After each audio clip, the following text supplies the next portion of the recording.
Pause your scroll. Look at this wall. They told us it kept invaders out. They lied.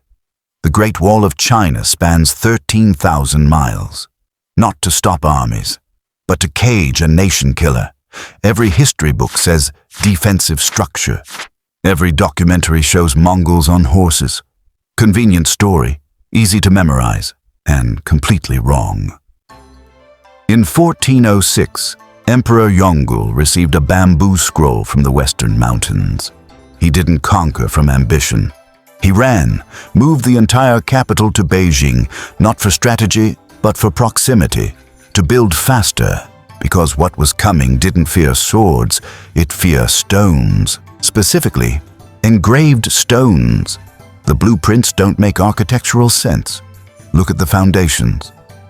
Dragon veins, the energy meridians of the earth, interrupted deliberately. The wall doesn't follow topography. It cuts ley lines, severs them. This isn't fortification, it's acupuncture. On a demonic scale. The Taotie, the gluttonous beast of ancient texts. But it's not mythology, it's biology. Something that eats not flesh, but civilization.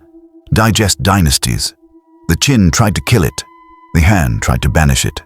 The Ming? They got smarter. They didn't fight it. They starved it, locked it in a cage made of 5 million souls. The workers didn't die of exhaustion. That was the cover. Every 1,000th brick required blood mortar. Not metaphor. Actual hemoglobin mixed with lime. But more important, the sigils. Each mason carved 3 runes before placing the stone. Activation sequences. The wall isn't stone. It's 5 million sleeping spells. 3 million laborers built the Ming sections. 1 million survived. Not accidents. Ritual termination.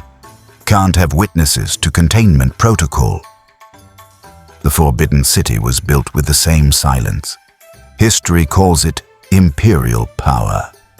Archaeologists are finding the mass graves now, under the foundations, always under. Visit the wall at 3 a.m. Bring a UV light, the runes still pulse. Bioluminescent microorganisms, they said. Bioluminescent for 600 years. No, the wall breathes, each brick a lung cell, each tower a nerve ending. And lately, the heartbeat is accelerating. The watchtowers weren't empty. Terracotta wasn't just for the emperor's tomb. Modified soldiers. Clay mixed with mercury, jade hearts, bound spirits. They don't patrol anymore. They wait. Statue still. But if you camp near Jiangku section at night, you hear ceramic joints clicking. The priests called it feeding the foundation. Not just laborers, political enemies, Mongol prisoners, anyone whose disappearance wouldn't be questioned. Their Qi, life force, poured into the mortar. The wall isn't built on bones, it's built on batteries, and batteries drain. 2023, section 2847-North. Tourists thought it was an earthquake, but seismic data showed no tectonic activity, just force from inside. 12 meters of solid granite exploded outward, not crumbling, breaching, and something left prints in the stone. Not human, not animal, hungry. Dr. Liu Wen, Chinese Academy of Social Sciences. Disappeared last March after publishing a paper on anomalous resonance frequencies in wall sections. Her notes mentioned a countdown, carved into a tablet in the unrestored Gubeiko section. She translated 3 characters before security shut her down. It wakes. Satellite thermal imaging, leaked last month, shows the wall is warming, not uniformly.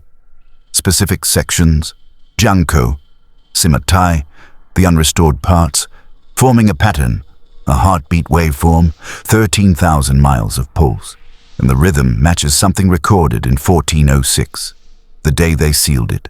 Hikers report it first, the sounds of construction at midnight, stone on stone, but the restoration crews work 9 to 5.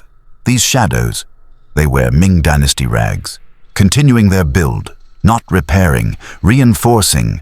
The dead know what's coming. They're trying to finish before it breaks. Jiangkou, the Arrow Knock. Most dangerous hike in China, not because of the steepness, because the seal is thinnest there. The stone is blackened. Vegetation dies within 50 meters.